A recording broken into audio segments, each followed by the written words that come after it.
Good. I just Yeah. need to go grab it and post it places. Yeah. Yeah. As soon as you post it, I will have it on. I'll get it up, and I'll be able to watch it via Channel. YouTube, so I can yell at the Share. chat. Copy link. Share. Twitter. Go forth, my little beastie.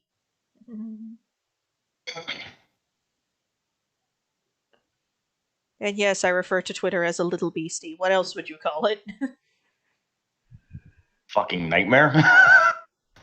I mean, I wasn't gonna say it.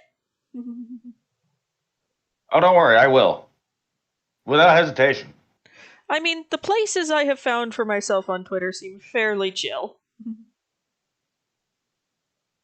Yeah. And here we go. Pop that open. Hello, everyone, And and I'm going to be. welcome. I would like to apologize for the It, extremely late start of this stream. Life happened. No, I want this on its own layer, so I don't want to die later. hold on. No, not that I'm aware Oh, of. okay. I am now getting interrupted. Ah.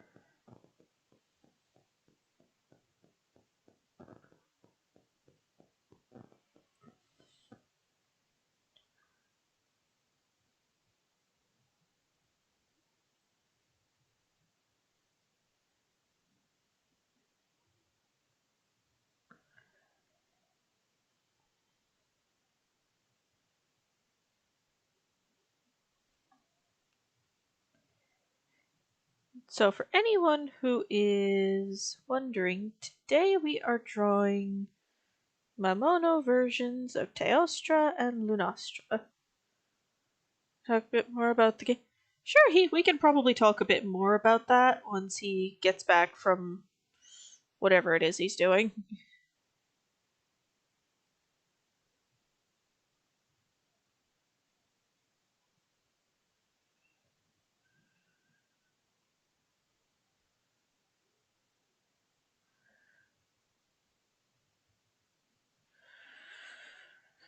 If I hadn't seen it with my own eyes, I would be doubting. But I have seen it with my own two eyes, so there we go, I guess.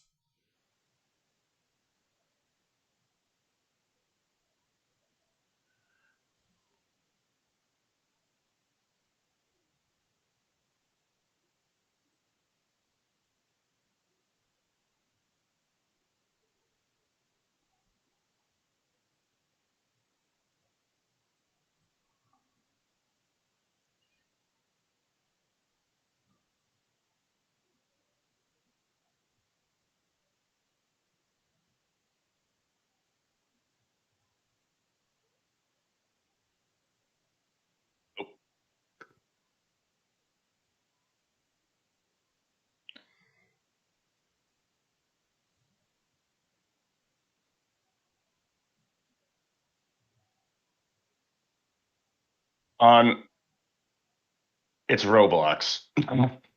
They will merch literally anything. Yeah, it's Roblox. Fans can make whatever they want. It's like Minecraft for children. Yeah. So, Rep, Yes. I've gotten a chance to try out the RPG game the creator of the Monster Girl Encyclopedia has put out. Yes. Yeah. What's up with that? What? It's an interesting system, but there's definitely some stuff I had to leave on the cutting room floor when recording that one. Yeah, imps. Fucking imps. Just. Ugh. Just wait. You're gonna get to a Sabbath section. Well, the game is still in like the tutorial chapter Yeah. for Like I said, the US, but eventually yeah, we will probably get there. yeah. There's going to be a Sabbath section.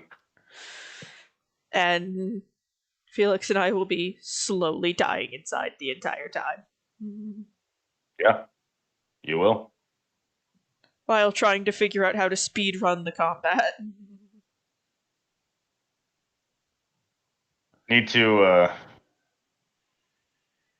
probably find out if there is a Megamorphosis spell. I don't know. Anyways, so the ladies that are being drawn today are one of those that are based off of a pair of off of a normally opposite sex pair of monsters in Monster Hunter, that being Teostra and Lunastra, the the Emperor and Empress of Flame.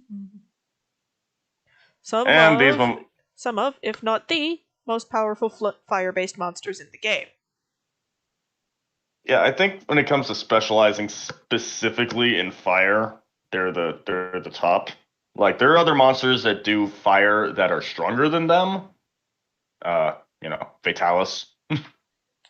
But Fatalis is basically Monster Hunter's version of God. only much angrier, which is saying something.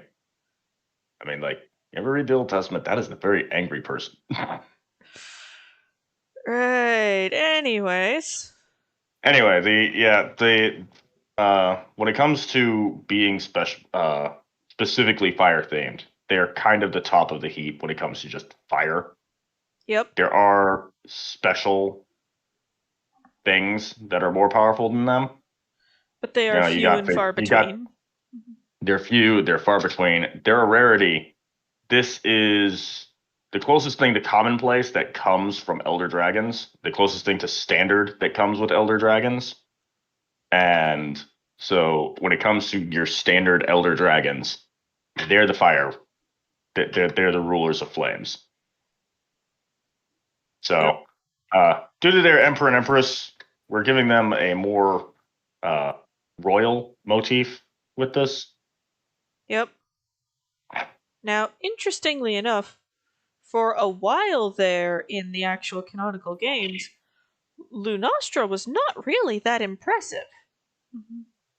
Yeah, when Lunastra first showed up, she was basically a blue Teo, and that was Without, kind of it. without really her And own diverse move set or anything like that. yeah, Then Iceborne happened. yeah. Then Iceborne happened. Well, the big thing uh, with because Teo and Luna have undergone a little bit of evolution for a very long time. Luna just wasn't fucking there. Teo would be in the games, and Luna just wouldn't be there because she was a Teo clone. Nobody wanted to fight Luna. She got mentioned, but she was never actually encounterable. Yeah. Uh, so this may hint at some. This may be explained away with some parts of the ecology or with some rules that the Hunters Guild has put down in regulating hunting. Yeah, my Uh, thought would be like Luna just straight up didn't like, because she had that heavy biological investment of actually gestating the young, she was probably much harder to find. yeah. The big thing. Uh, my idea is one of twofold. Either A, the guild had put down regulations on what is allowed to hunt. Hi, Ryder. Uh, so like Agnactor, one of the explanations on for some of the new monsters to show up in game is that these monsters had always been there. You just weren't allowed to hunt them because the guild had evaluated their population, deemed it too low, and said no, you're not allowed to you're not allowed to go out and hunt these things. So like Agnactor, uh, the lava leviathan, they're also. in that position The where you're just Agnactor not allowed. Leviathan of clack clack. Yes, clack clack laser face. Everyone's favorite. Clack clack Hello. laser face. What up, Wendy? What up, Crow? So, the Agnactor uh, is isn't hunted in a lot of games because in canon, it is considered an endangered species. You're not allowed to hunt it. So it could be very well be one of those deals where, due to the questionable nature of the elder dragon population, They and don't due hunt the to the Lunastras. yeah, and due to the more reclusive nature of the Lunastra, the hunting of Lunastra is more is regulate it's regulated against.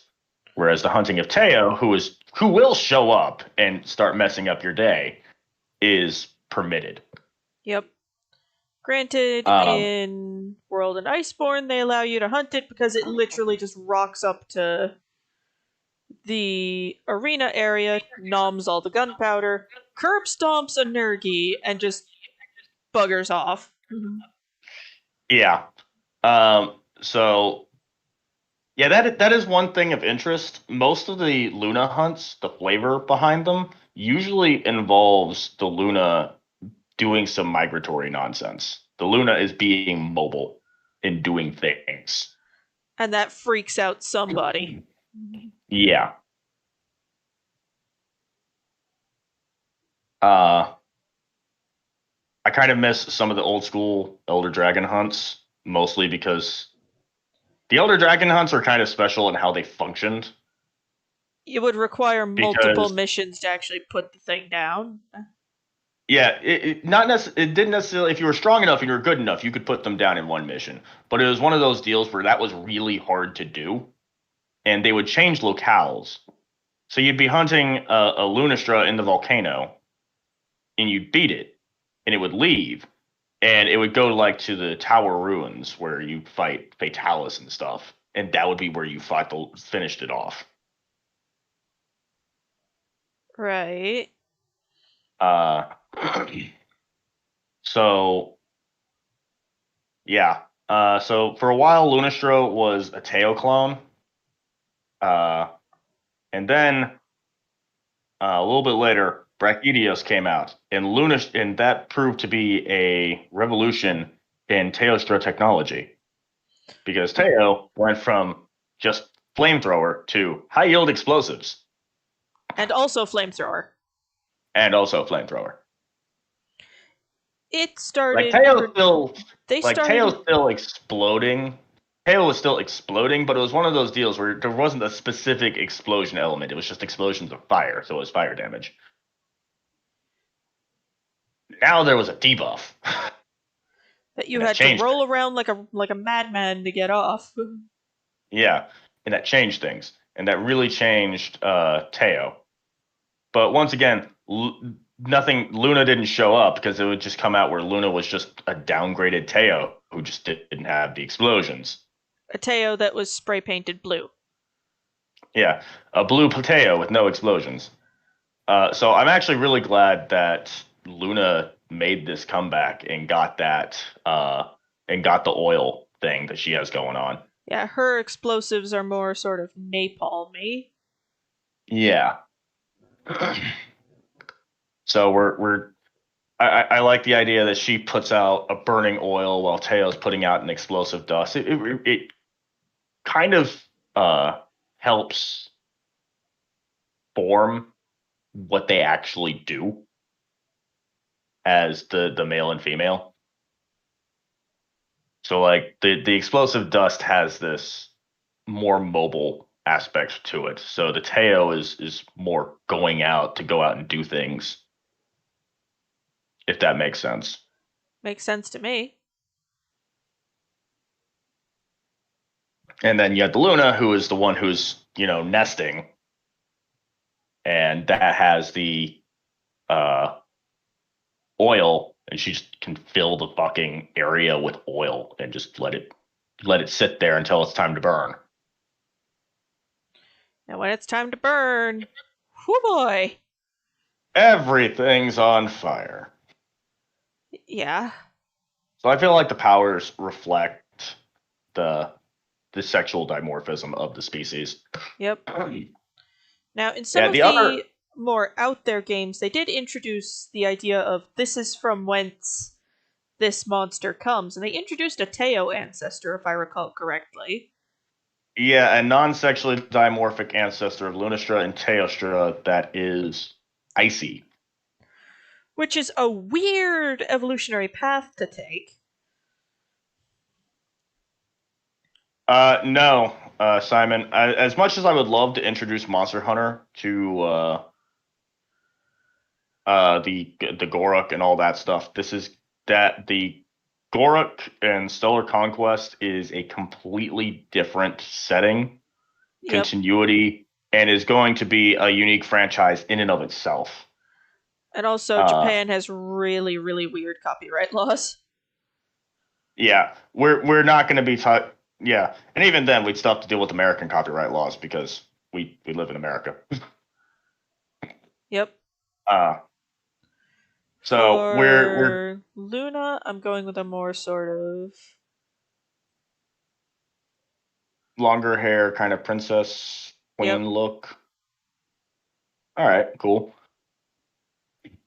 Given the mains, I would imagine both of them would have like big long hair, Yeah. but yeah, that's the Luna hair. I actually like that. That looks really good.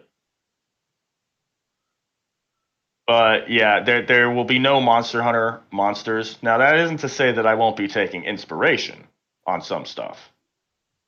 Uh, but there won't be any monsters from Monster Hunter in Stellar Conquest. Uh, not today, Simon, but it will be coming very soon. Yes, it will have its own special stream for it. Yeah, Susan and I have events planned for both the Goruk, my faction, and her faction, the Sylvathrin. Which are things I'm working on. So to Yes. get that long hair, turn my stabilizer back on because that looks janky. Do a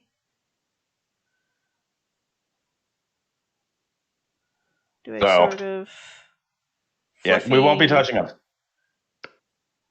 My thought is do like a sort of fluffy ponytail Oh, that would work. So yeah, Simon, for I am super excited to talk about the Goruk. But this is not the stream for it. yep. So big fluffy ponytail with a very messy top bit for Teo, and a more sort of princess cut for Luna. Mm-hmm. Now for the fun bit. What the frick is up with your head? Because both of these animals have very elaborate horn structures. Yeah, I would have actually drawn the horns in first Yeah, this is and just me set those going, up as okay, kind of a where crown. does. This is me going, okay, where does the hair go? So then I can sort of shape the horns so it looks like it makes sense. Teos are very simple, Yeah, just up, down, and back. yeah. Well, what I was saying is I would have drawn the horns and then formed the hair around the horns. Horn starts right about the temple.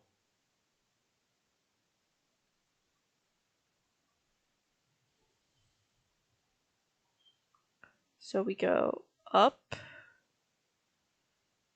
down, and then up again a little bit.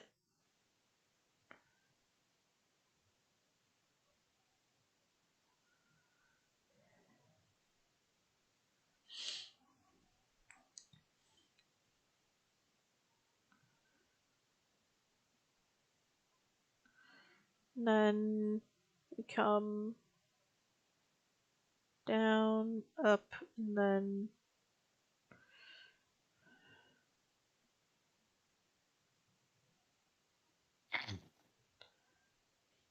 we. Improvised entry on the Teo and Luna. I can talk about them for a bit because I actually do have a little bit of plans for them. Needless to say, they are going to be elder dragons. They are going to be super high tier Mamono. Yep. They are. They're not going to be easy to get to. They're not going to be easy to seduce, and chances are they're going to be one call. They're going to be the ones calling the shots Yep. because these are a step above even normal dragons. And now, since it would come from about the same spot. So of the two, they're actually going to mirror the Rathalos and Rathian a little bit. It is a uh, originally sexually dimorphic base species for the Luna and Teo. So they are going to be the same species of Mamono. A Teo can give birth to a Luna, and a Luna can give birth to a Teo. So by Mamono standards, they are actually the same species. But they are But it very is, sexually dimorphic. but there is a dimorphism to them, and much like the Rathian and Rathalos, the Lunas are extremely attracted to Teos, and Teos are extremely attracted to Lunas, and they do not consider it a complete marriage unless both of them are part of it. The Luna wants a Teo and a man. The Teo wants a Luna and a man.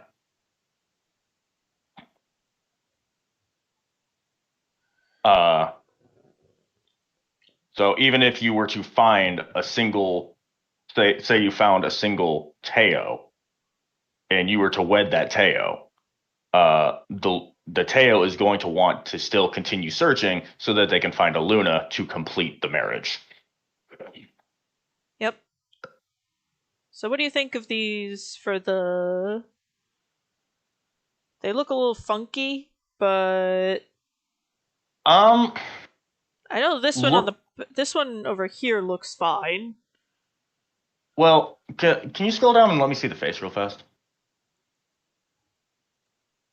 Like, let me zoom out a little bit so I can see her face in relation to the horns. I probably need to squish these around a bit, so. So, what I would suggest, for the horns, because her face is more front facing than side facing, so Yep. I would actually suggest her right horn mirror her left horn, Okay. so that you had the horn on her right. I was you have that horn on her right, and it because it more forms because her Teo's horns are actually go out to the side a lot. So it really forms more of a crown shape for the Teo.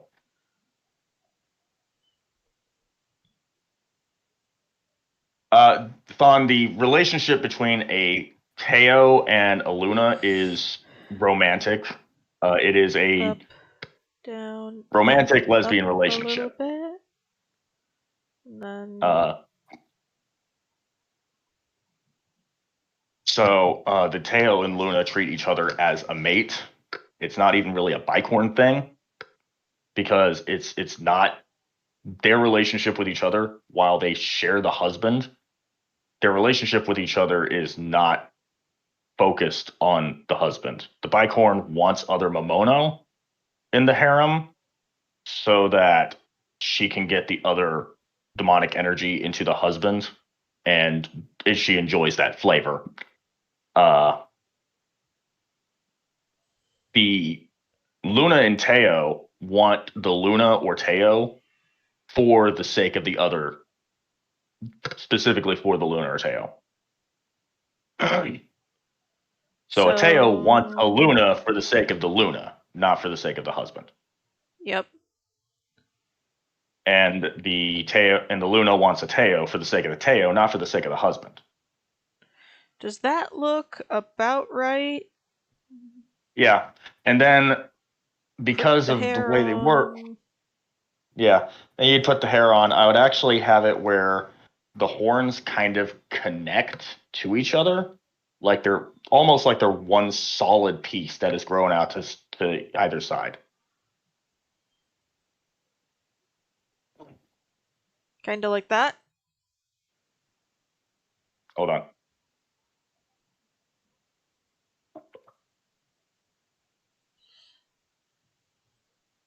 I'm getting I'm a little bit behind on what you're actually drawing. Yeah, kind of like that, and then maybe have a yeah, about like that. There might be like a little point going downwards, or a little bit of uh yeah, yeah, that looks good.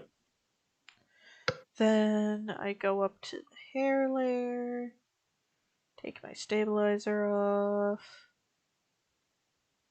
Um, Now, as can be expected, the Luna and Teo kind of have a do have a bit of sexual dimorphism in their behaviors.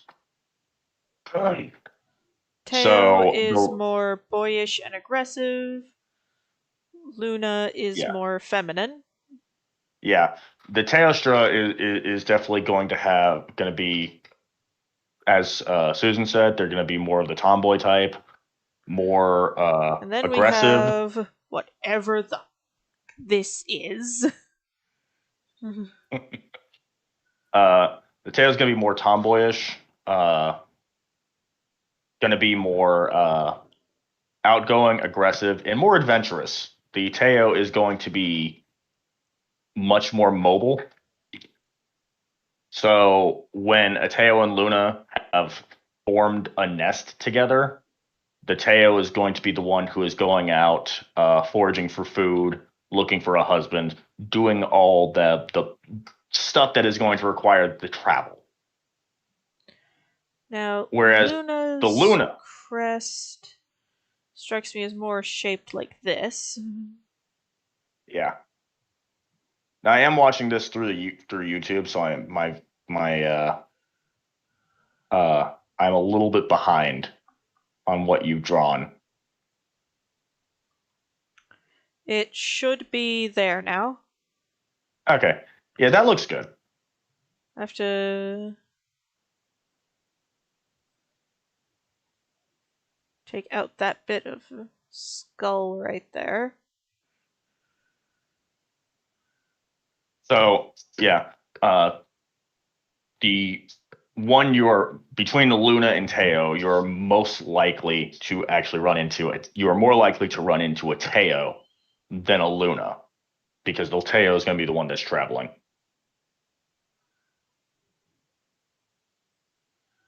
Since her head's a little bit Oh no, tilted, I'm going to have to angle this a little bit.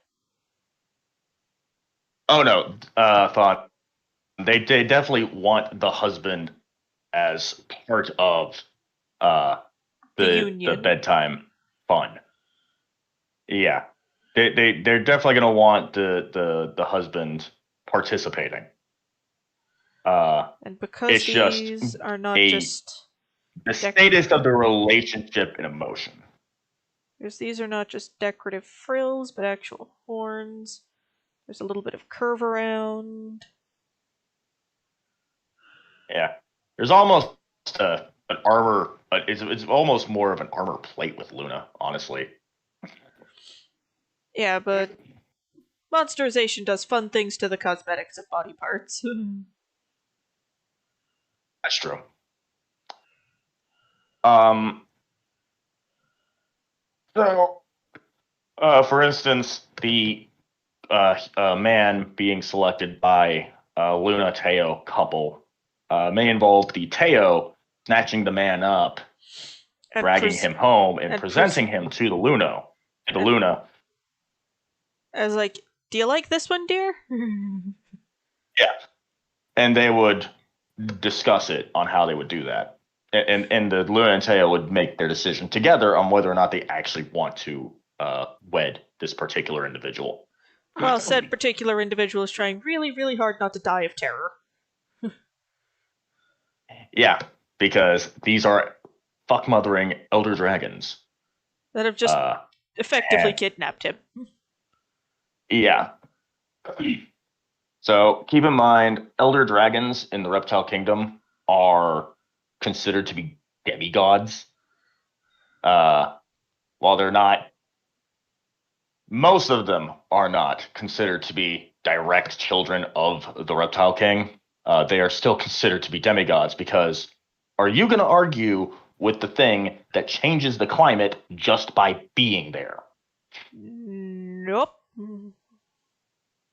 And that's very much what happens. So when Luna and Teo show up, there's going to be droughts. Volcanoes are going to become more active, Yep. which depending on where you're at can be a good thing or a bad thing. Uh, Yep.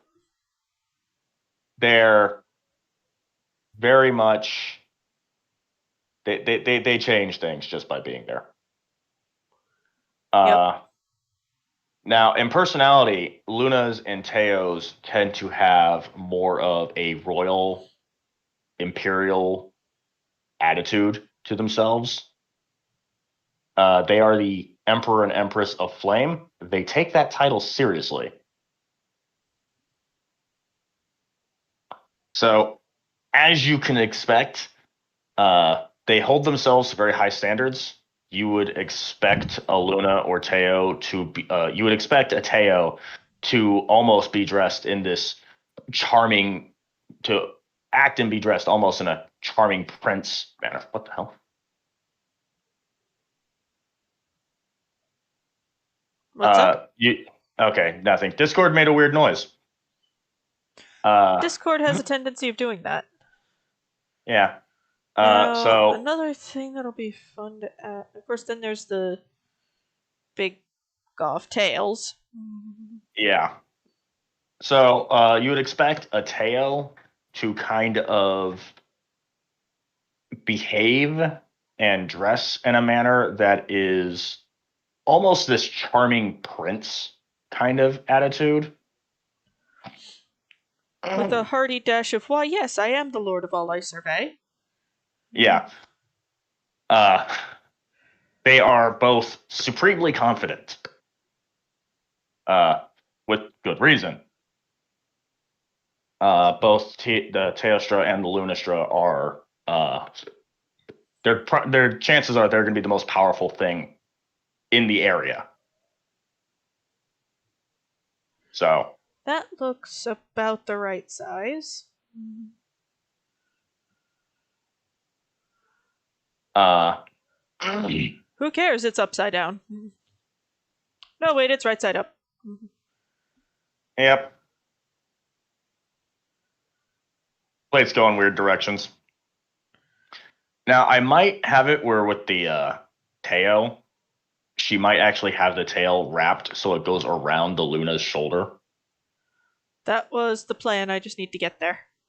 Okay, okay, okay. Yeah, Teos are somewhat on the uncommon side in terms of dragon-y looking things because of how their tails are. They have this big like plume coming off Yeah, them, they have that tail plume. which on a Teo is full of blast powder. Yes, they like to sprinkle it around like fairy dust of doom. So um, the Teo, Lunastras and Teos are supremely confident and pretty domineering to local Mamono populations. A Luna or Teo that has formed a permanent residence. Uh, a Luna or Teo that's formed a permanent residence will likely have one. It will probably be in a volcano. Yes, Thon. Uh, Teos are the bomb.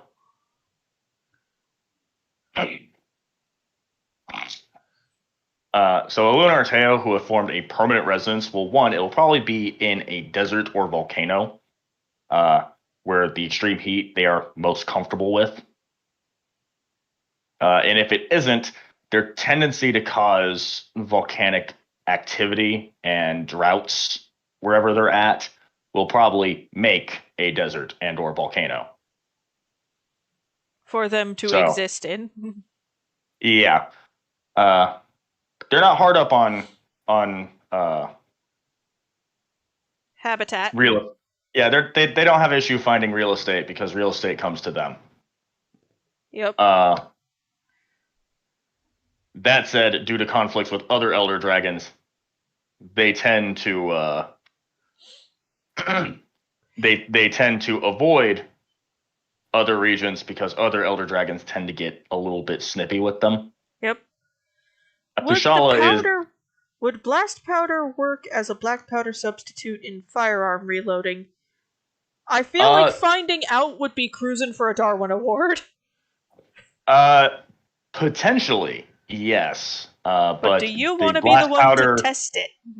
yeah, blast powder is actually going to be much more reactive than gunpowder. It is a lot easier to make blast powder go off, and the explosions are usually bigger. So the amount of blast powder you would want to use for a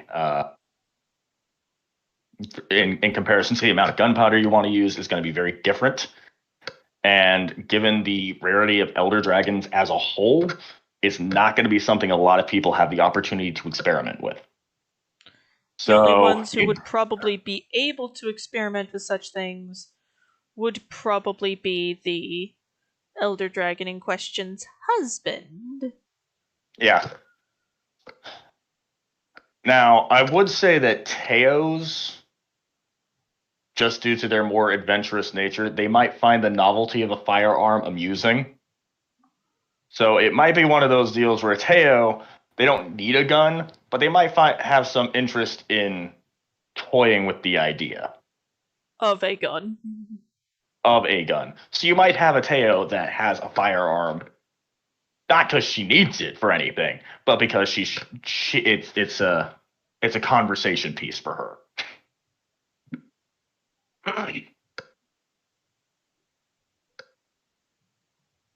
uh, so there's that.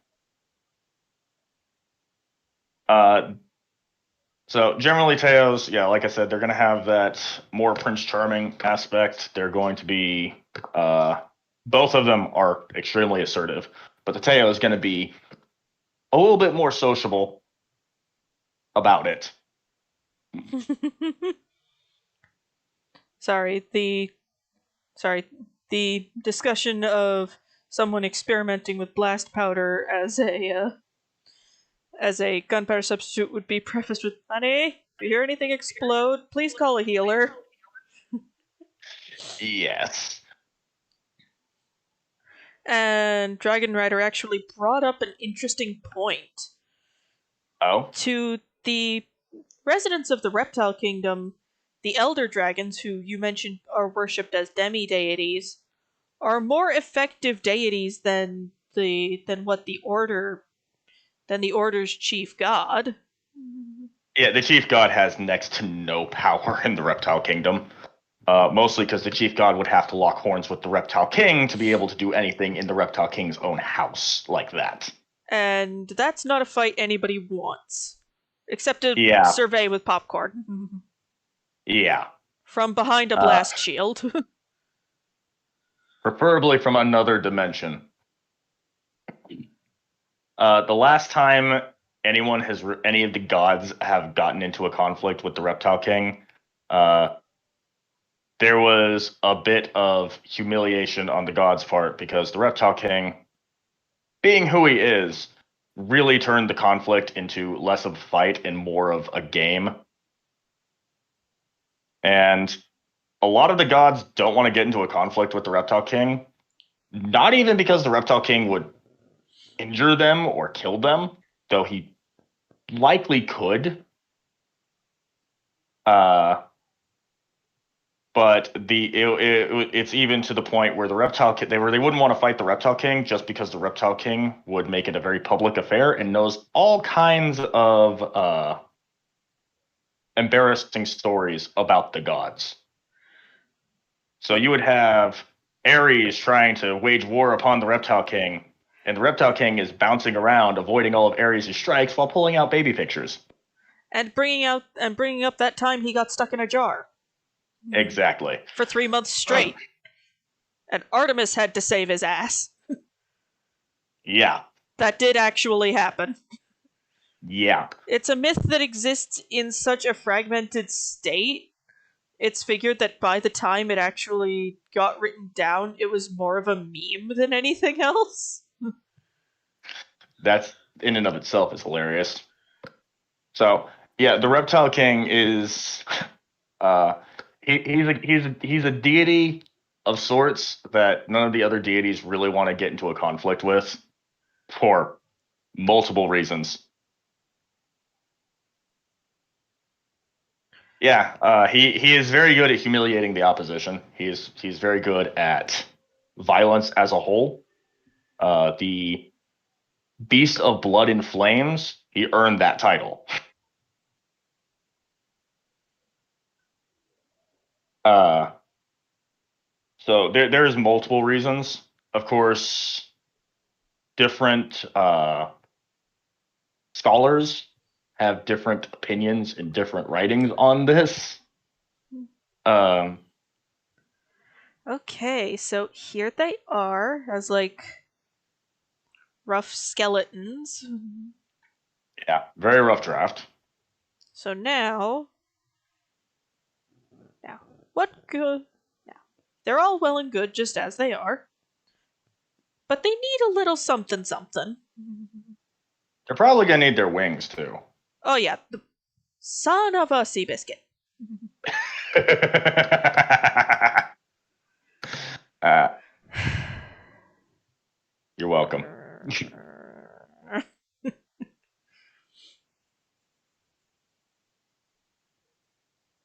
Yeah, I imagine the Reptile King probably has words for Zeus. Yeah, fucking virgin. Most. I know that's a good insult, but it's also like 90% of the myths involving Zeus start with him sticking it somewhere he shouldn't. Yeah, the Reptile King really can't judge him poorly for putting his dick in places because let's be honest, the Reptile King isn't exactly celibate either. So, wings would go right about there. Now we scale them up so they'd be actually usable.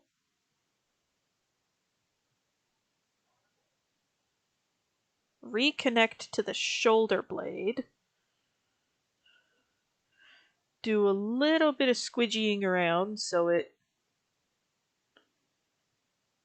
could actually fit.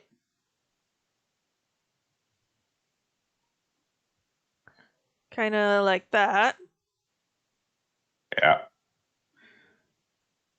Um. Now this is going to get its own layer because I'm going to be doing some interesting shenaniganery. Yeah, you're gonna need to. Zeus is the original bard.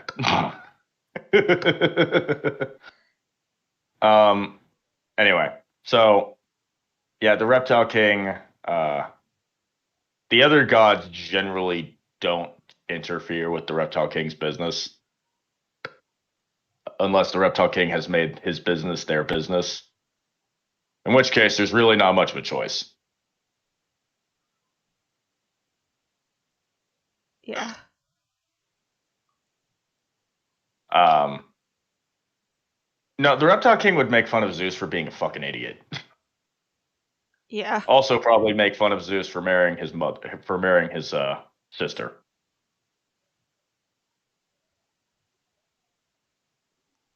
Also, make fun of Zeus for marrying someone that he doesn't want to have sex with. Because it's his sister. Yeah, you married the one person in the entire universe that you don't want to fuck.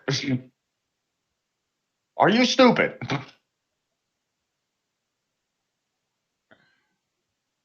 Because it's seeming to me like you are. At least a little bit.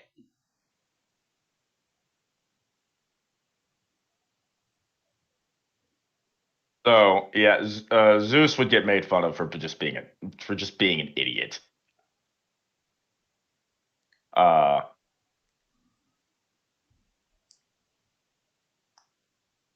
and he would in general make fun of most of the Greek gods for being stupid and acting like children.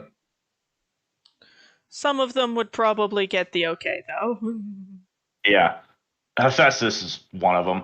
But yeah, the Reptile King Hephaestus has doesn't really on do anything. yeah, the Reptile King has on occasion described godhood as being in high school, but where the high school students run everything.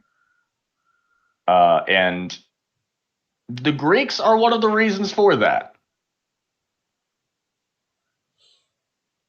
Okay, that makes. This looks good from like a posing perspective. Mm-hmm.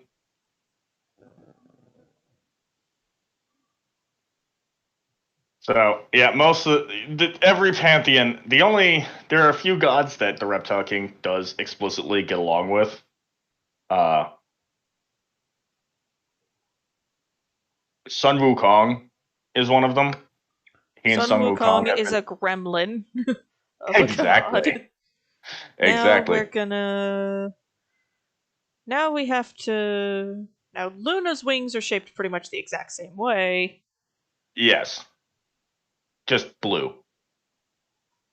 So what we're gonna do here, we're gonna go to this layer with the wings on it, and I'm going to Right? increase the width of this canvas. Yeah. Dragon Rider. The Greek gods were not just killed by Godzilla.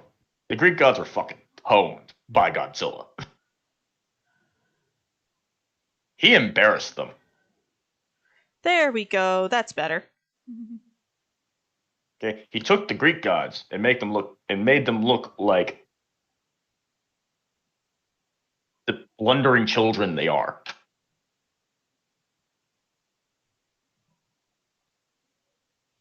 Anyway, so yeah, uh,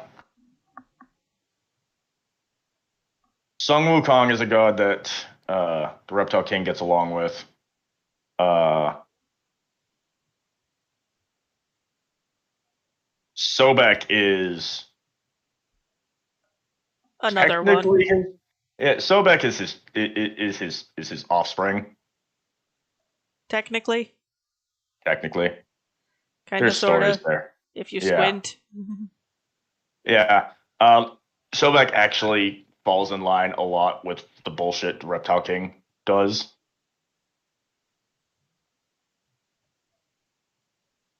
Uh, so yeah, it depends on the gods. It depends on the gods. It depends on what's going on. Generally, the Reptile King views gods with a lot of disdain. Uh, and he is quite quick to correct people when they say that he is a god, because he technically is not. He is technically something very different.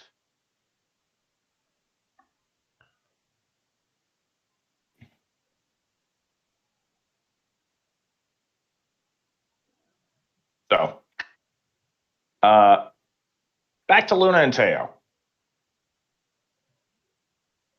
The Mao, the Demon Lord.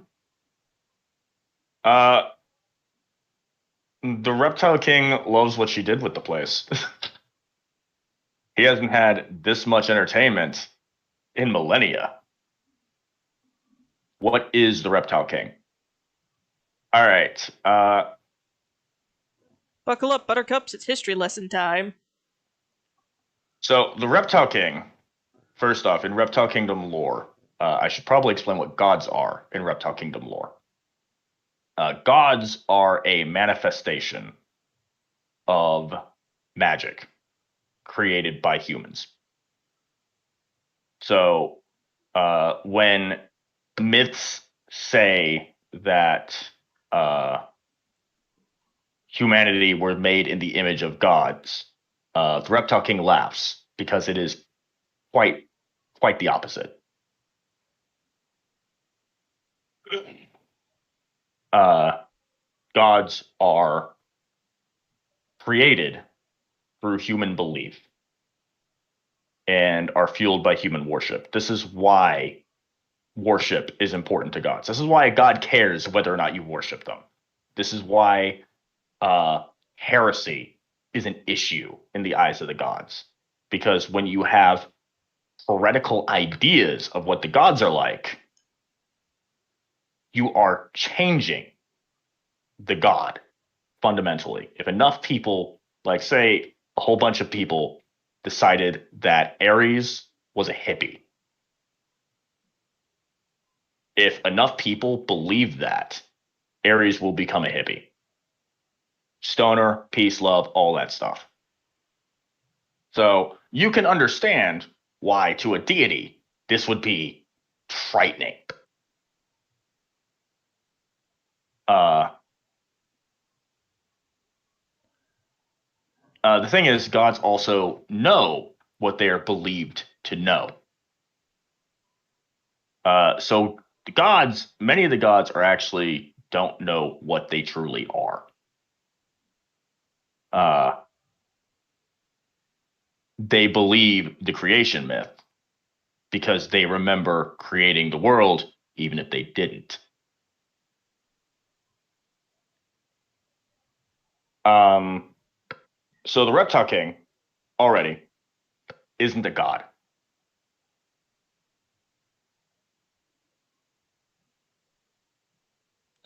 Well, They are Fawn, something. The Reptile the King is not king, a god, he is a something else.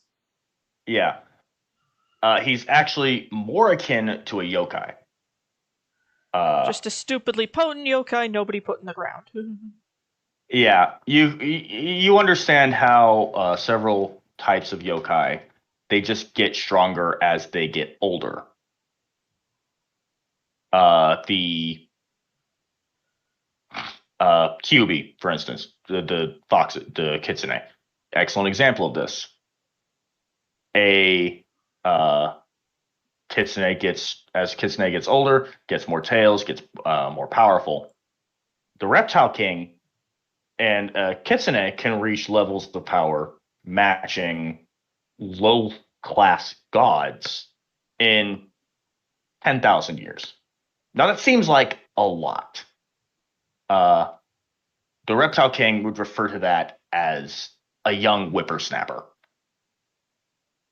This is an infant to him. He is one of the first uh, true reptiles to ever appear. So, where Kitsune is very arrogant and proud because they have reached 10,000 years old and they have reached power matching to the gods, the Reptile King is at 300 million years old and some change.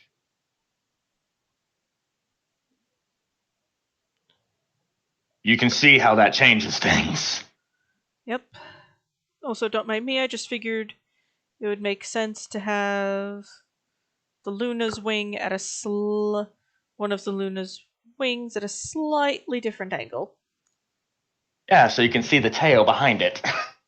Because if they're both fully fanned out, it's just. Yeah. It's just, darling, I So love you, but I can't see. yeah. So like one of the reasons why the Reptile King is not the most feared and considered the most powerful being in all of the Reptile King AU of the MGE universe. Uh, the only reason that he's not considered this most powerful being is because he doesn't flex. He doesn't show it off. He will sit here and he'll be like, "Yes, I am more powerful than you," and he will demonstrate how hopeless it is to try and stand against him. But he's not. He doesn't do like the gods does, like gods do, and like sit here and flex and show off and try to uh, constantly try to validate himself like gods do. That's it. Um, so mortals, scholars, they speculate with how powerful the Reptile King is. Most people have no idea just how powerful he is. But he is at a state of being, and he actually there is a reason why he chose to become a being of chaos, uh, because he has to be a being of chaos and illogic. He had to become a being of chaos and illogic in order to grow. Uh, Mostly due to the paradox of omnipotence.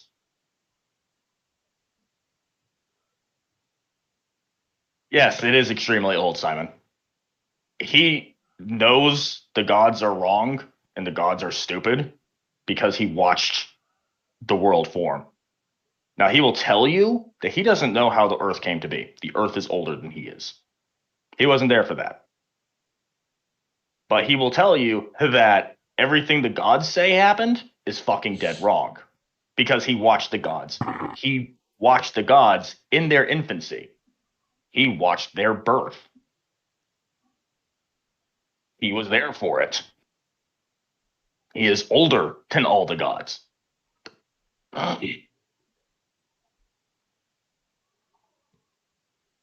Uh,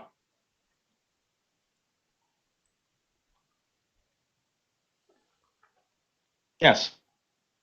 Basically, omnipotence. If you do not specifically deal with illogic and chaos and madness, omnipotence is impossible. Yeah, kinda. And it's even more than the 40K gods because the 40K gods, their nature is not decided by what people believe them to be. You know, you can sit here and convince as many people as you can that corn is a stoner peacenik who doesn't even, who never wants to pick up a sword again, and that's not going to change what corn is. Corn is still going to be the murderous psychopath he is. The gods in uh, the reptile kingdom canon, you can change the nature of the gods by changing what they are viewed as. One person is not enough. But if you can change the religion, you change the God. Uh, and this is actually leads into why monsters exist. Monsters are creations of the gods to keep mortals in line, to keep it where mortals need them. Uh, they, uh, because as long as mortals can progress and protect themselves without gods, eventually the gods will cease to be. They know this. They fear this, so they created monsters. This is actually. Okay, I think. Just need to put this layer back on. You think we're ready for colors? Well, I need to put their clothes on, but Yeah, clothes are important. So, what were you thinking for their outfits? oh, one more thing.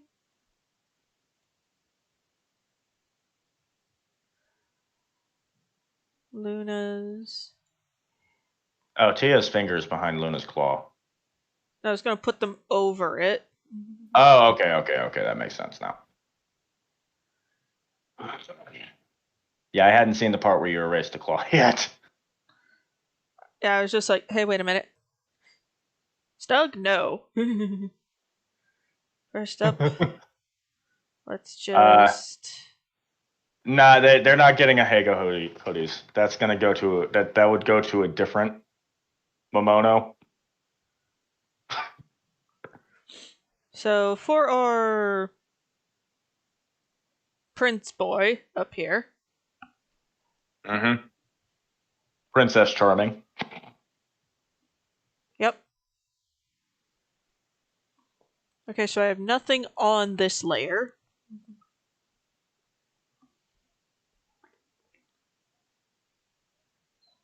Yeah, the gods are in many ways considered children in the eyes of the Reptile King.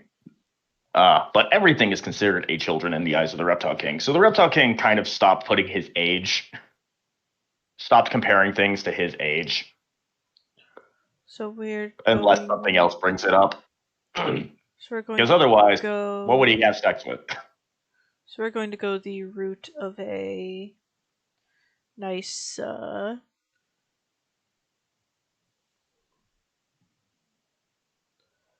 nice doublet or ye olde vest.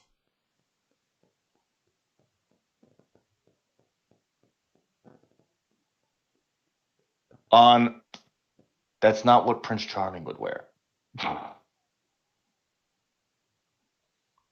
The big issue is the wings complicate a lot of clothing design options.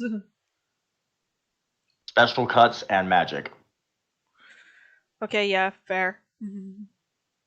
How do Dragon Momono get dressed in the morning? Magical transformation sequence. Straight up, they're magical girls. Oh my god. Oh, that would be hilarious. Like every succubus, every Momono with wings uses a magical girl transformation sequence to get dressed and undressed. uh, I'm tempted to make that Reptile Kingdom lore. If they have bits that would get in the way of them getting dressed.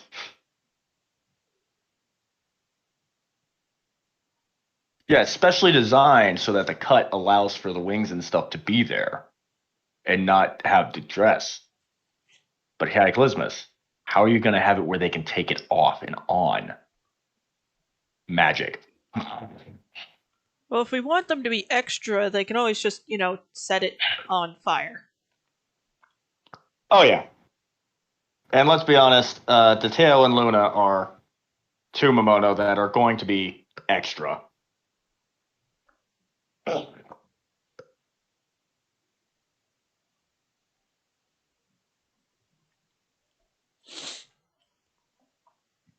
We do have to dress around the wings, as it were, but that's okay.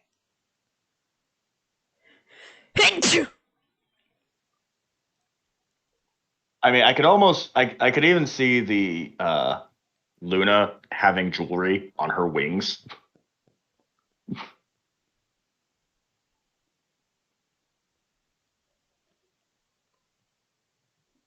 Maybe.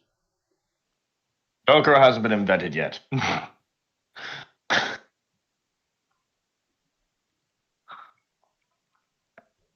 have to say Minerva pulled that off. I would ask Evelyn, but I choose life, and Lumi would just be derping. Yep.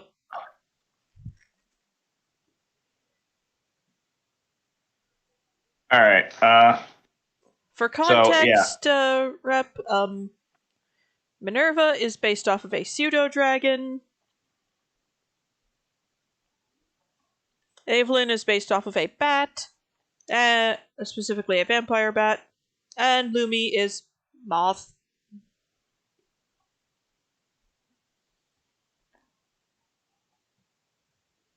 Yep.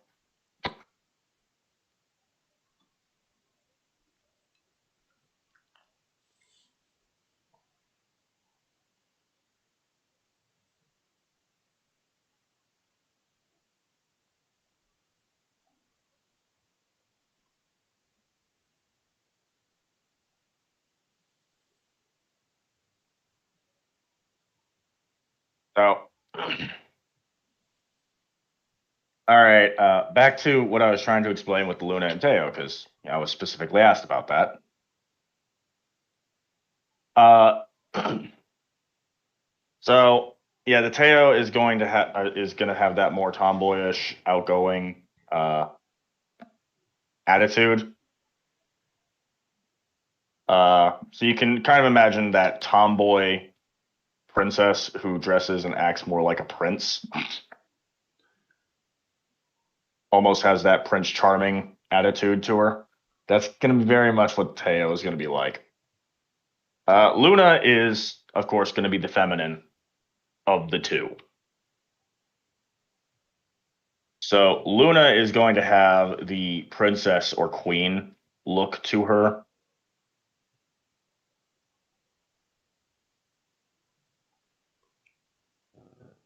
Uh, so Luna is going to. So where the uh, so where Teo is going to be the more outgoing and dressed to go places. Luna is going to be in fine uh, gowns and dresses for looking good without going places, I guess would be a way to put it.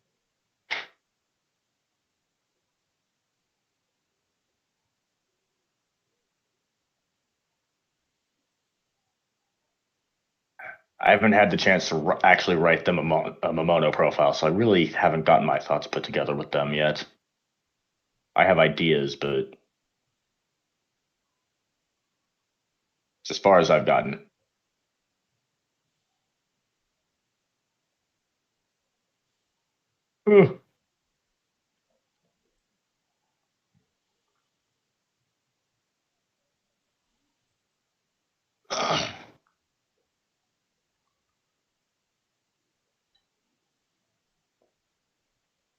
Susan, are you just being quiet or Yeah, I'm just being quiet.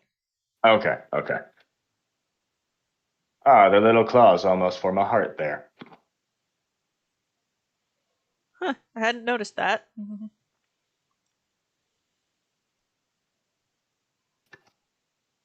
But yeah, now that we've gotten them somewhat dressed,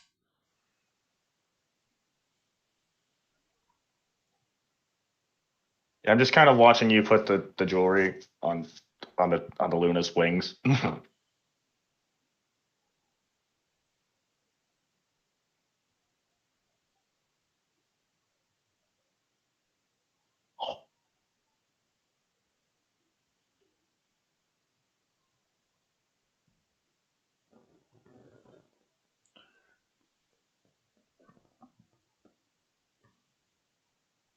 You know, Susan, if you wanted, you could form a little bit of sparkles of blast powder and Luna oil to uh, I was going to add finish that when I reached out that the heart. background. Oh yeah, I know. I meant to finish out the heart.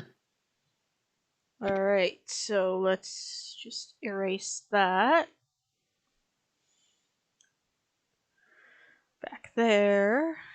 And kind of rough in the background.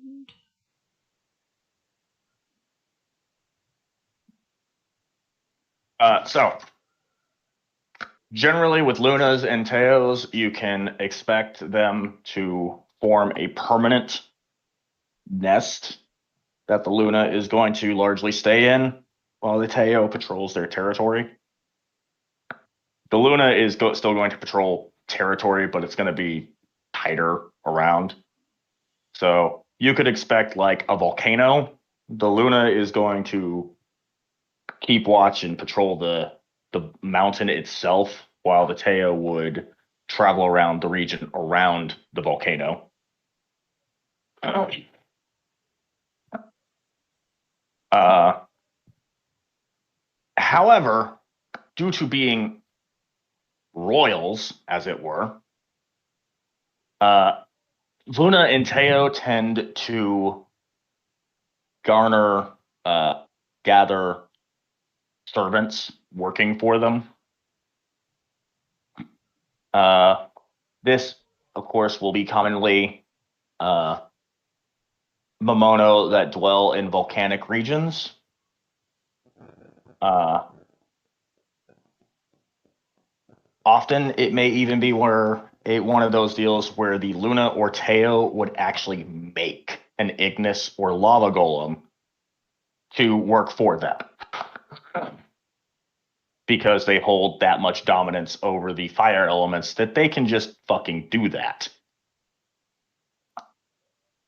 It's kind of like a uh, Yoko or Inari making a Kitsunsuke.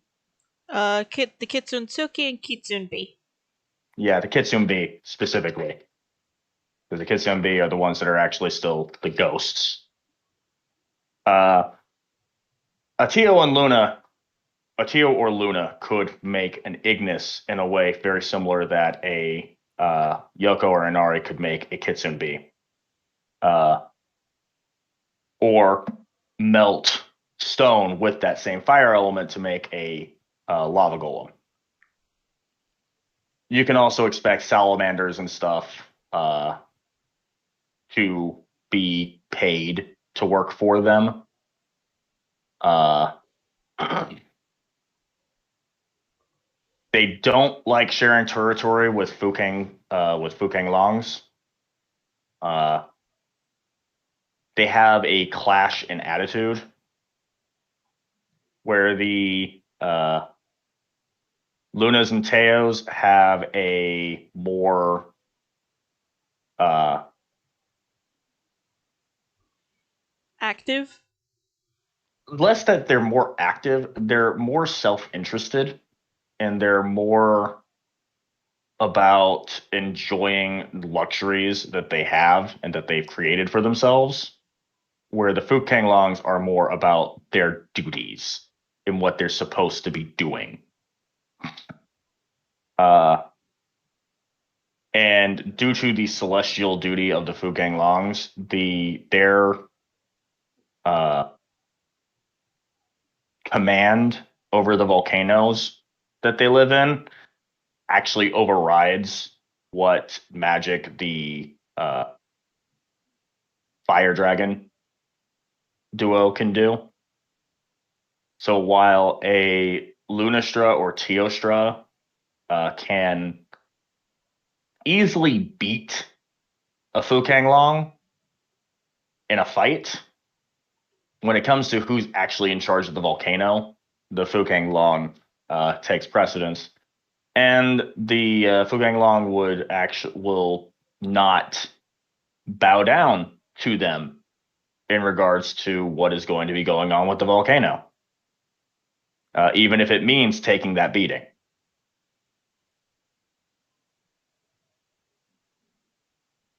A bicorn wife, perfectly acceptable. This is the reptile kingdom we're talking about, so Polyamory is the norm. yeah, harem situations are the expected norm. Because of how low Largely, the population of humans is. yeah, the human population is low, uh, largely due to the fact that one, there are a lot of Mamono in the kingdom, so breeding, just natural reproduction, does not favor male children just because of that. Uh, and also to the fact that humans are soft and squishy and tasty, and there are actual monsters who are monsters in the kingdom instead of just monster girls. So when there's T Rexes that will just eat you, human populations tend to be a bit low.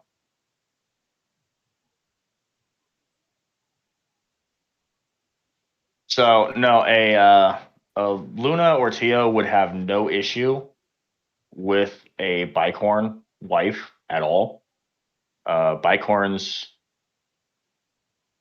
honestly, bicorns might actually be considered a little bit odd in the kingdom because of the way the bicorn fetishizes something that they just consider completely normal.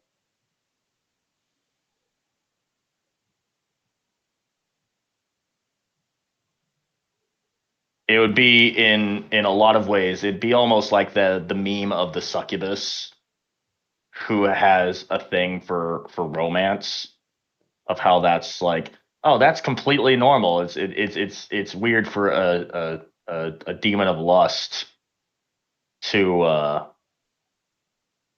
to fetishize that. And that's very much what the bicorn would be looked at in the reptile kingdom.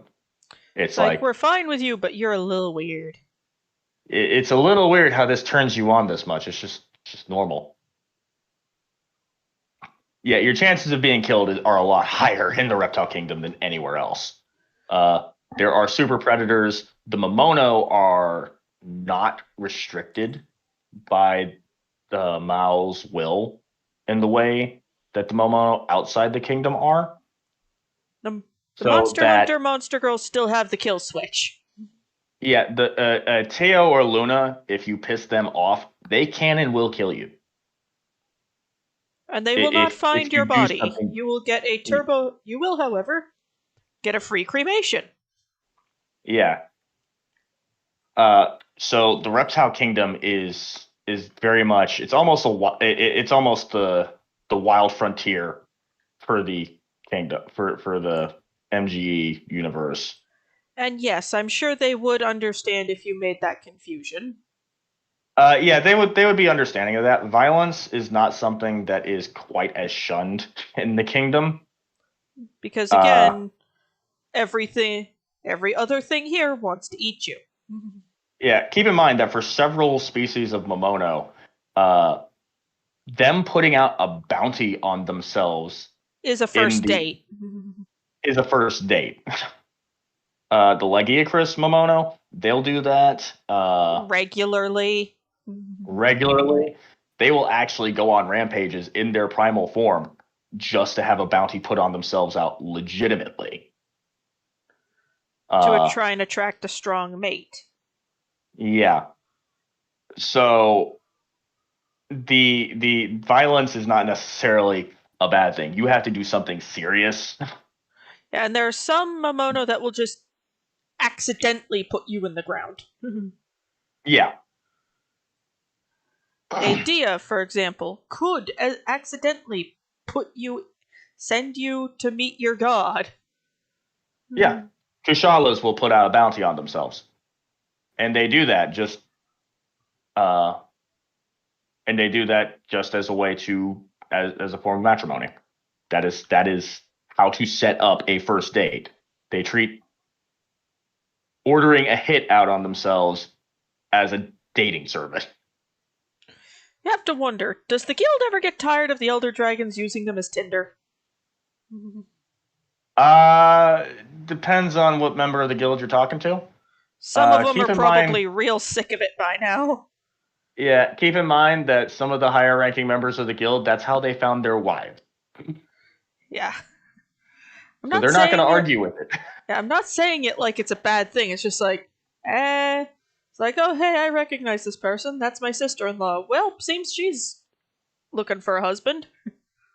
Yeah, that I could definitely see like a guild secretary just having that deadpan, irritated face of like a Kushala just shows up, puts a bounty out on herself.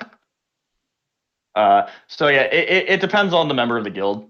I imagine for the hunters, it's a running joke, and I imagine some hunters may have actually died because there was a bounty on a Kushala Deora, and they thought it was a Momono looking for a first date, And it and was found not. out the hard way that it was not.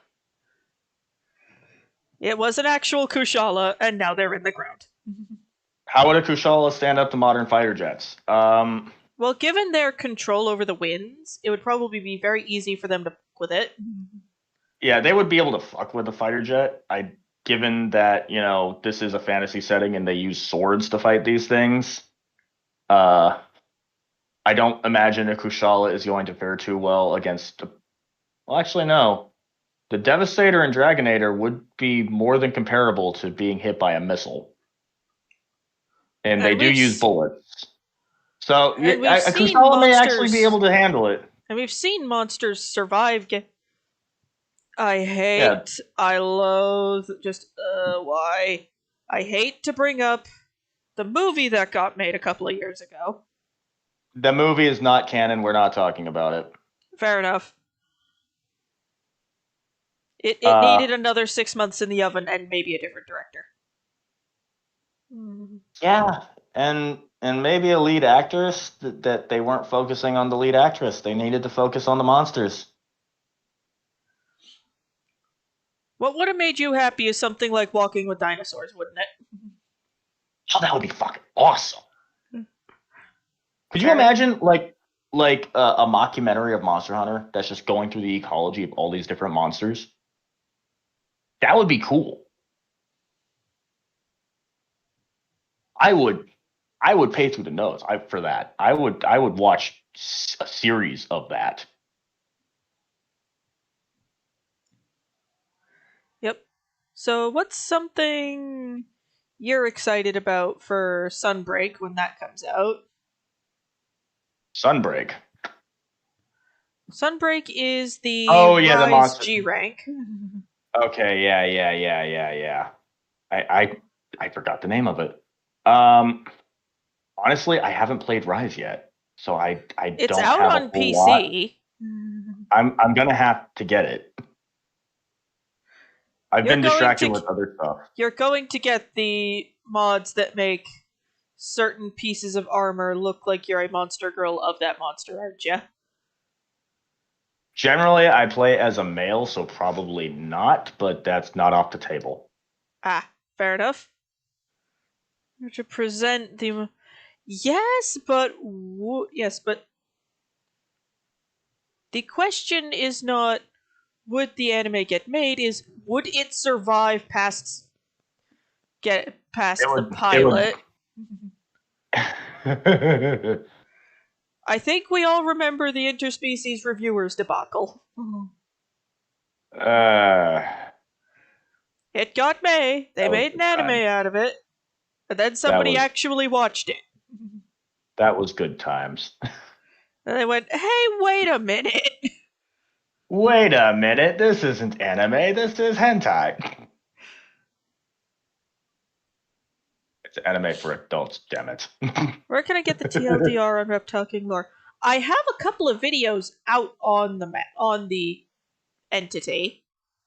Yeah, on the Reptile King. Yeah, she does have a video on the Reptile King himself. It is written from the perspective of A a. kingdom native. Uh, I think it. No, I think it was actually written from the. If I remember right, I wrote it from the perspective of a scholar that isn't necessarily with the order, but is more order leaning.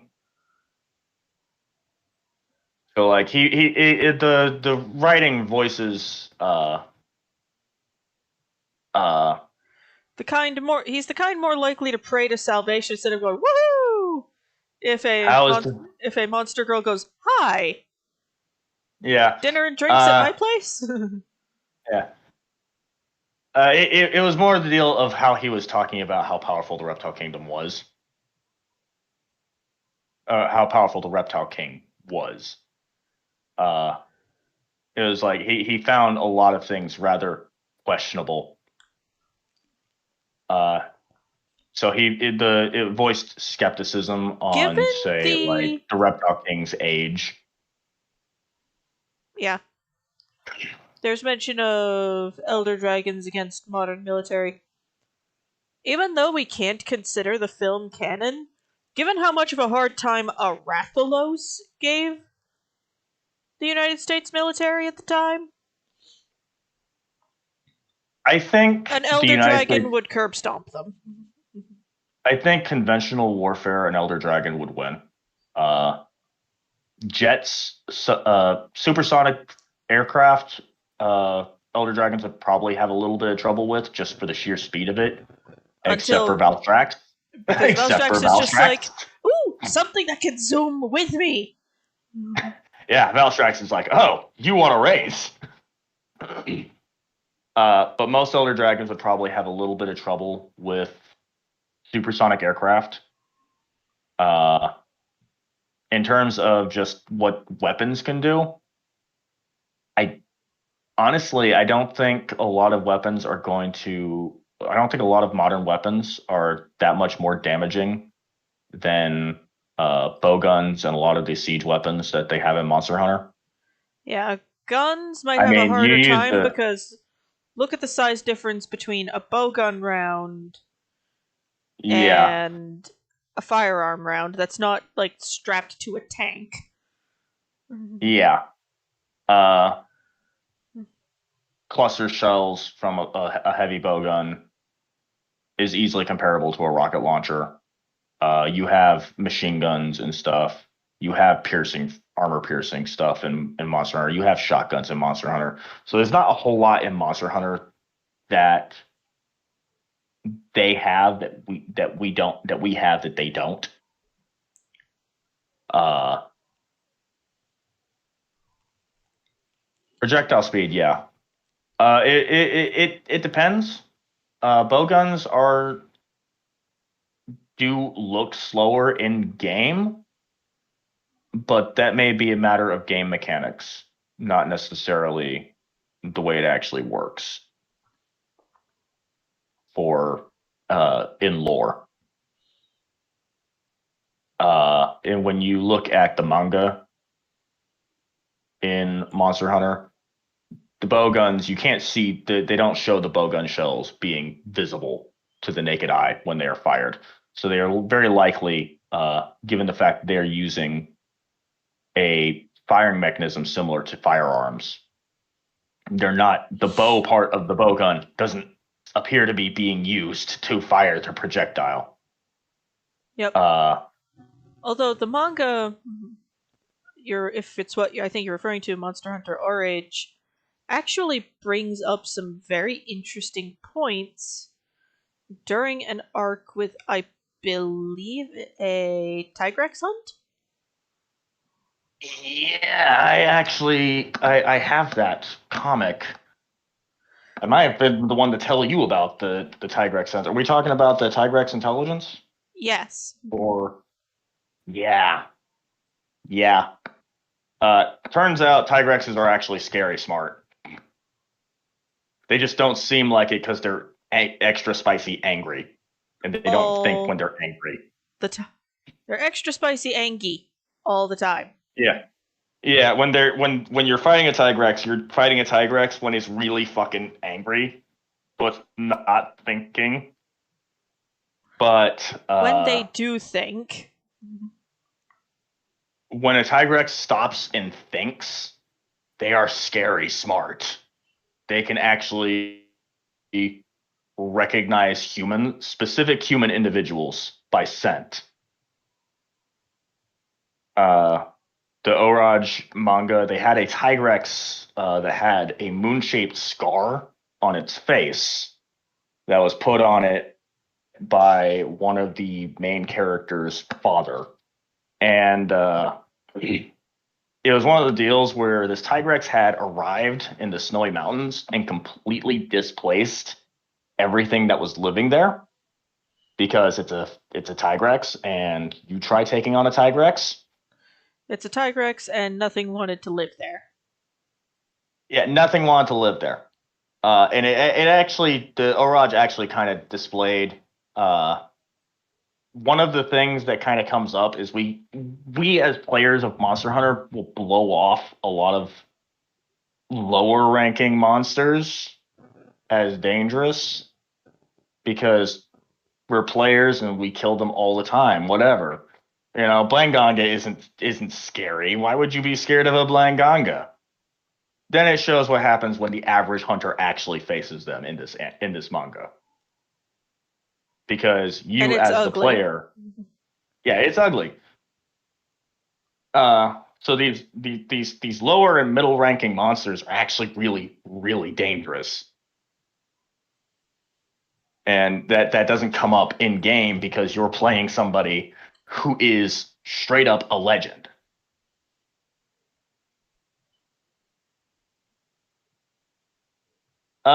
Just about. So this Tigrex acquired the scar it had while attacking a city, and after that, the Tigrex never attacked any cities ever again. it actually was the Tigrex being on the mountain was this huge mystery. No one knew it was there because the Tigrex had decided nobody was going to know that he was there.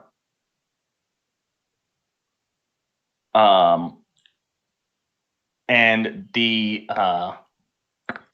main character the coon. main character, yeah, the main characters stumble upon it uh, while hunting. Like they were going through this. They were trying to. They had this pair of Blanganga that was coming down off the mountain because they were being forced off the mountain. That was having to be dealt with. There was a Kezu, which was the only monster that wasn't running.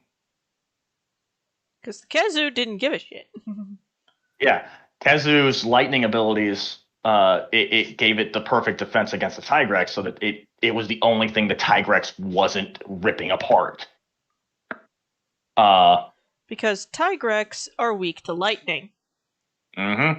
And the Tigrex knew the Tigrex knew the Kezu could shoot lightning, so the Tigrex left it alone. Yep. Now, so there was this mystery because they thought the Kezu was the problem, so they hunted the Kezu. Main character Kun had himself a greatsword made from Kezu, which was convenient for hunting the Tigrex. When they discovered it was actually the problem. Yeah, when they discovered it was actually the problem. And there was a lot of stuff. So, like, their gunner, if I remember right, was the son of the person who scarred the Tigrex. The Tigrex, it actually shows things from the perspective of the Tigrex in the manga for parts of it. So it showed what the Tigrex was thinking when it first found the hunting party. Because the Tigrex found the hunting party before the hunting party even knew the Tigrex was there. And the Tigrex had actually been stalking them. Which is terrifying. Yeah. So the Tigrex initially mistook the gunner for the person who scarred it, and is like, "Oh shit! Wait, no, it smells like him, but it's not him. It must be that person's whelp." So now the Tigrex actually gets a little bit excited because it gets to have a little bit of proxy revenge.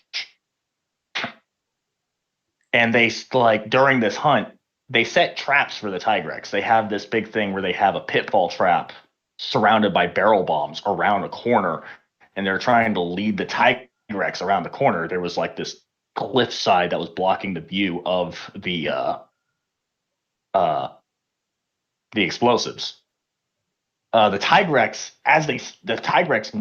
notices that they had stopped when they went around this corner, and the Tigrex stops at the corner, sniffs a bit, and then jumps over the trap. Makes sense. It could probably smell the gunpowder in the barrel bomb. Mm-hmm. So the Tigrexes, when they're thinking, are at least comparable to Yain Garuga in terms of intelligence. And Yain Garuga is famed for being a cheeky, clever little bastard. Garuga is one of the only monsters. Yeah, Garuga is one of the only monsters that is known to actively avoid traps on the regular, aside from elder dragons.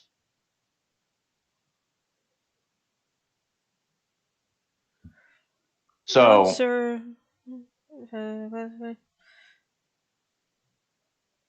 I would still put Tigrex as a berserker, but with a very, very low madness enhancement. It would actually, I would imagine it would be madness enhancement is not a constant state of affair, is it? It's pretty darn close. Okay. Yeah, I would put Tigrex as a berserker with the kind of madness enhancement that is triggered. For example, some of the higher rank berserker servants we see in the Fate universe, namely, if we're going by the animes, Hercules and Zerker Lancelot, they are not capable of coherent speech. Okay. Yeah. I okay. So yeah, Tigrex. Tigrex would in class be your berserker. But it'd be one of those deals where it's not all the time. Yeah. The madness enhancement is not all the time. The Tigrex is capable of Shutting it speed, off. of shutting it off, and then when angered, it turns on automatically. Yep. The kind of Tigrex Berserker caster defense. Feel bad for the poor fool who marries a Tig. Well, Tigs are actually not unpleasant to be married to, if you can get around the fact that Tigrex is barbarian. Tigrex is not stupid, Tigrex but is Tigrex simple. but Tigrex prefers a simplistic life. Tigrex is a monster of simple pleasures. One moment. So I will actually dig up the Tigrex Mamono profile real fast so that we can I can explain.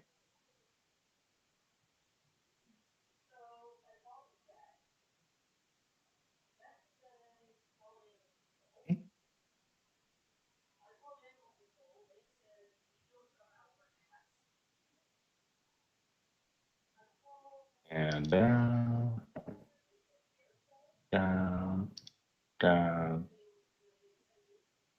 No, no. Here we are. All right. So when Susan gets back, I will explain it to you children.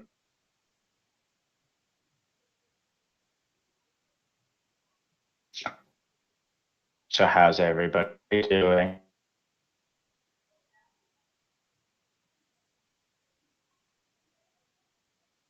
Enjoying life?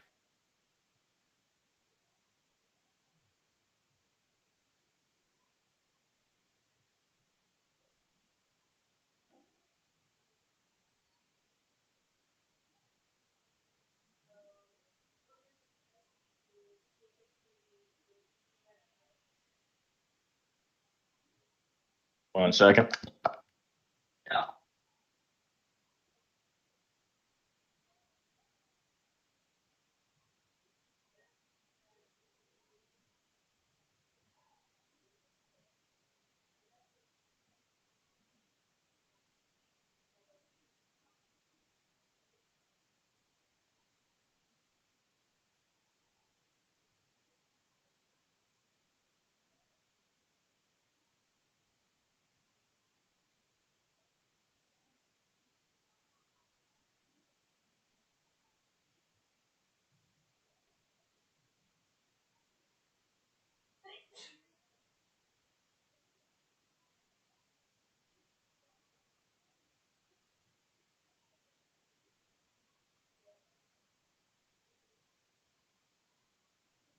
All right, I'm back.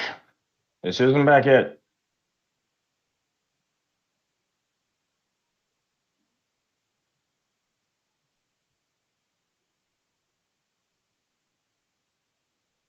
Well, Thon, if you're going to be doing oobloids, you need to be doing equipment.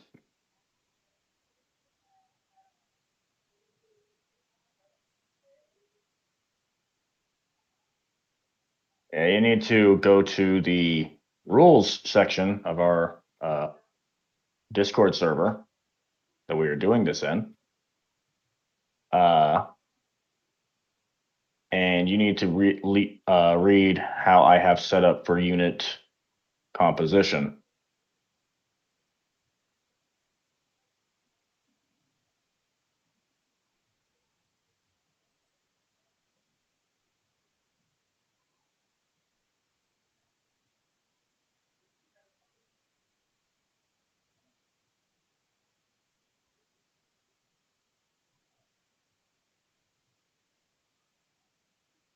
Who needs to be a servant?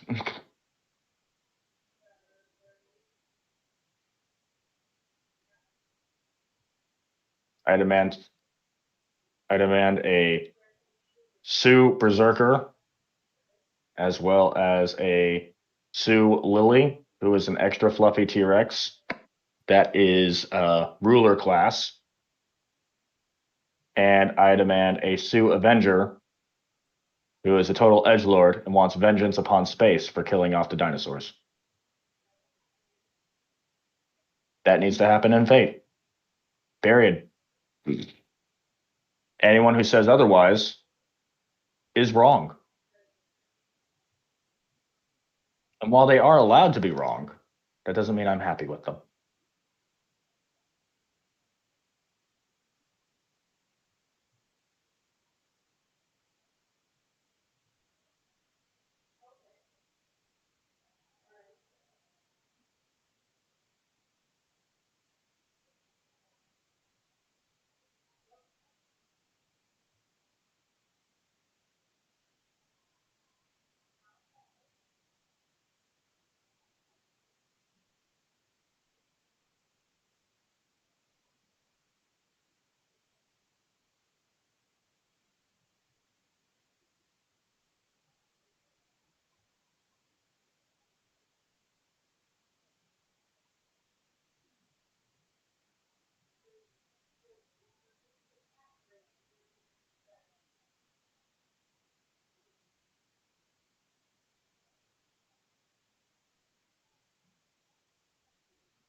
Wait a second. Who's the Russian?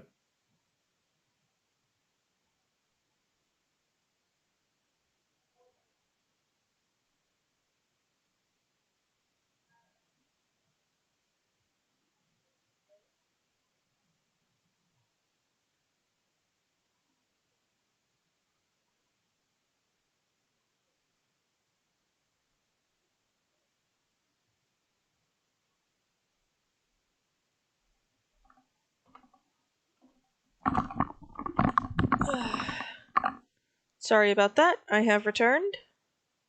Welcome back. I was just about to go through and read out explain the Tigrex uh, encyclopedia bit. Ah, And then you okay. left, and I'm like, I don't want to do this without Susan. Fair, fair. All right. So the Tigrex, or as their Mamono counterpart is called, the Tig. Family is dragon, type is reptile. Their habitat is basically anywhere. They are nomadic. They often travel to deserts and snowy mountains. However, they can appear just about anywhere. Their diet is meat, and they're not picky, but they prefer large game because it provides large meals. And also, one of their favorite pastimes, a good fight. Their disposition is that they are strong-willed, ferocious, wild, loud, and often violent. Though they are more docile and affectionate towards their husband. A Makes subspecies of sense. what? Yeah, they are a subspecies of wyvern that is known for their wild and violent disposition. Easily identified by their orangish yellow scales, blue stripes, making them somewhat reminiscent of a jinko. And unlike other wyverns, they have heavily muscled, large, sharp claws on their wings that allow them to easily grip ground or tear flesh. Their legs, also extremely powerful, to help propel them across the ground, and their large, strong tails allow them to balance easily or lash at opponents with. Their horns are smaller, more for display than to serve any real function. However, they have an extremely athletic build that allows them to move quickly and hit hard. When angered, they flush the claws. They flush the muscle in their claws and around their jaw muscle, uh, red with blood. Uh, Basically, they're hulking out the parts of their body that they are going to smash you with. This gives them a almost an appearance like they have red streaks coming down from their eyes, and their forearms are almost glowing red with the blood. And like all dragons, they can revert to their primal form from before the current demon lord. They are unlike most wyverns, they are actually generally poor flyers. They have trouble taking off and landing, and usually choose simply to use all four limbs to hurl themselves into the air instead of taking off normally, or to land, simply closing their wings and crashing. Uh, Watching a Tig fly is something that should probably be set to the Three Stooges music. yeah. Once in the air, they're very slow and cumbersome when compared to other wyverns. However, they can once they're in the air, they can stay there for fucking ever. Their stamina is without comparison. A Tig will fly for hundreds of miles without rest, and they do so frequently to sate their lust for wanderlust and to find prey. On the ground, they're much more comfortable. They move quickly, they're agile, and often when hunting or fighting, they will drop on all fours to stalk their prey and to charge with reckless abandon. The claws on their wings are their primary weapons, which they will use to pin their prey to the ground and rip it apart before finishing it off with their powerful jaws. It should be noted in Monster Hunter, at least in earlier Monster Hunter games, I think they changed this in World, which disappointed me. Uh, Tigrexes, when not in a fight, when just relaxed, they actually walk around bipedally. The being on all fours is for hunting and fighting, but when they're relaxed, they walk around on their only on their hind legs. Now, Tigrexes are known for their violent and aggressive nature. They enjoy hunting and fighting more than any other pastime. It's just fun for them. When they find large, powerful prey, they will often get so into the hunt and be having so much fun hunting that prey over and over again that they will deplete the local ecosystem. Uh, and they'll do so whether or not they are hungry. Walking ecological disaster in a different flavor than the Joe. Yeah, they're not nearly as bad as the Joe. Usually, it's less of a depleting the entire ecosystem and more of a hunt an entire herd, even though you only needed to eat one. But still, hallmark of a Tigrex having of a Tig having entered a new region is just finding dozens of corpses of large prey items. They view Mamono or humans who look like they can fight in a same manner. So a hunter can expect to, upon being spotted by a Tig, for the Tig to charge and immediately get down into the fun pastime that they enjoy. Though they are also very easily angered and tend to go into a rage and are very quick to just start rampaging when angered. And they will, when in this state, they will violently lash out at just about anything that catches their attention without a second thought. Uh, they are, unlike most dragon family Mamono, relatively weak in terms of magic. They have no real elemental powers or magical spells at their disposal. They don't even really have a true breath weapon. Uh, they prefer simply using their entire body as a weapon, slamming into them, pouncing, lashing out with claws, tail, and fang, and just overwhelming the opponent with their sheer Force. ferocity, with force and ferocity. And Uh, of course, if all else fails for one, it has a backup weapon. yes. Uh, That they are not that without they. bell Yeah, that freaking roar. yeah. Tigs are not without skill, though. When they miss a charge, they're actually quite good at hooking their claws in the ground, using the momentum to spin themselves around and continue going right back at you. And Which, of course, for a as hunter, is ducking terrifying. yeah, and of course, as Susan said, they are quite skilled in using their voice as a weapon. This is not a matter of magic, mind you, and excluding the magical aspects of the physical enhancement.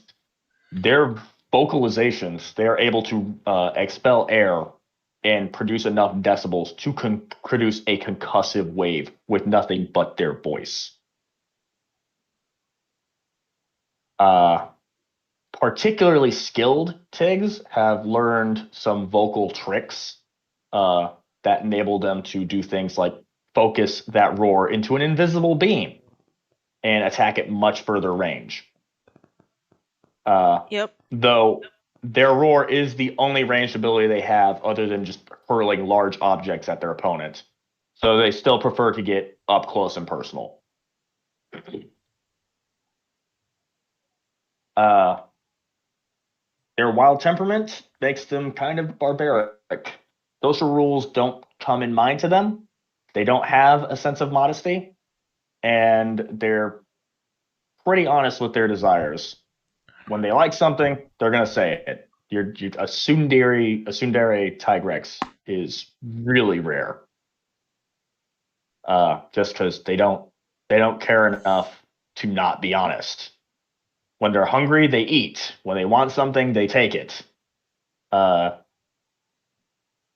they don't care much about physical appearance beyond keeping their claws sharp and not being stinky.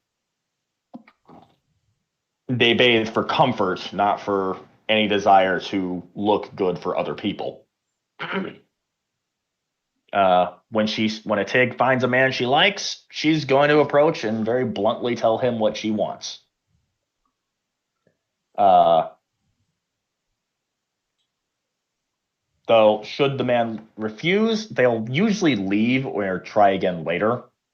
Though it is not uncommon for a Tig to just pin the man down and just use him.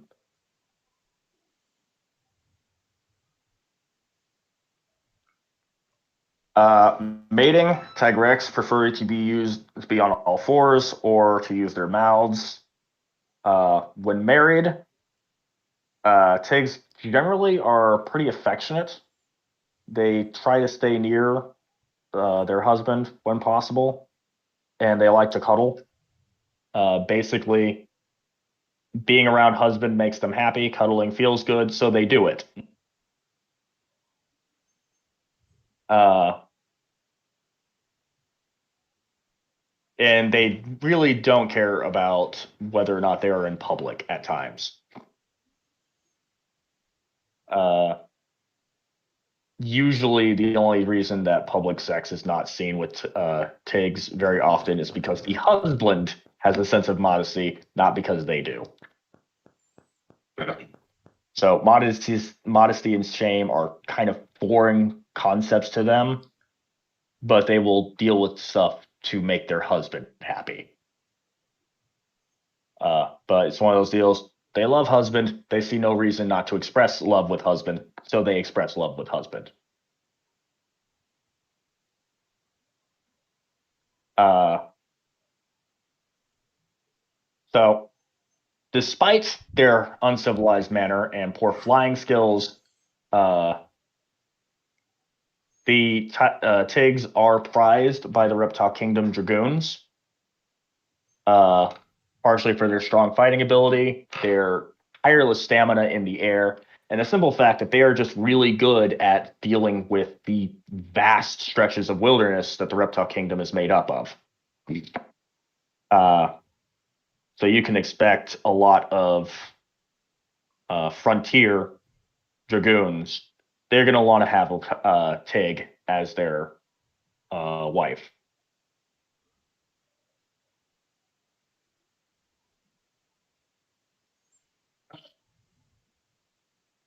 Hold on, that is about to die on me.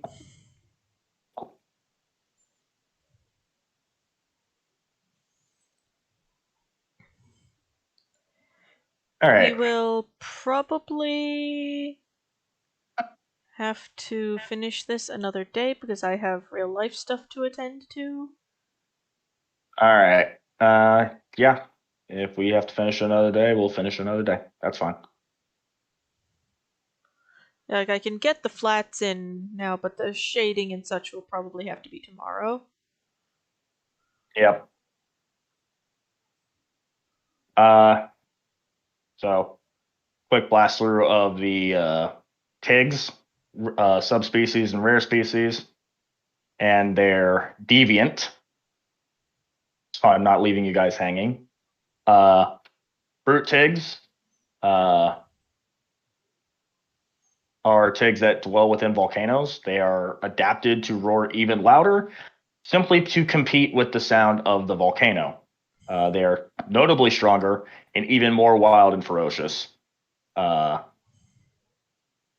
so even the strongest warrior can actually be just blown away by their voice if the guy's not prepared for it. Rare species is your crimson scaled molten tig. They tend to dwell in the tower ruins and areas where elder dragons are commonplace. And because of this, they can compete with elder dragons in terms of brute force. They are much larger than other tigs and have a roar even stronger than the brutes. Uh, Most dangerous part is, of course, their ability to generate blast powder akin to a Teos. This tends to drift around them whenever they roar, and it tends to get stuck on whatever their claws happen to be touching. And the deviant type. Rare mutation that can cause in any of the three types of Tigs. Uh, in Reptile Kingdom lore, it is possible to have a Grimclaw Brute Tig, or even a Grimclaw Brute, a Molten Grimclaw, which is you should be Frightening. terrifying. Yes. The big thing, they are stronger, more fearsome. They are actually capable of manipulating some degree of magic, which they will use to generate shockwaves and explode out of the ground. A favorite trick is to drive their claw into the ground and generate multiple energy bombs underground and blowing them up beneath you. Uh, though there's very little psychological difference between a Grimclaw and a normal Tig, or the normal Tig that they are descended from, beside a bit of maybe a bit of arrogance. And that's it for the Tigs. So if we want to Yep. finish this off, we can do that. Okay. Thank you all very much for stopping by. I hope to see you all again soon. Bye for now. See ya.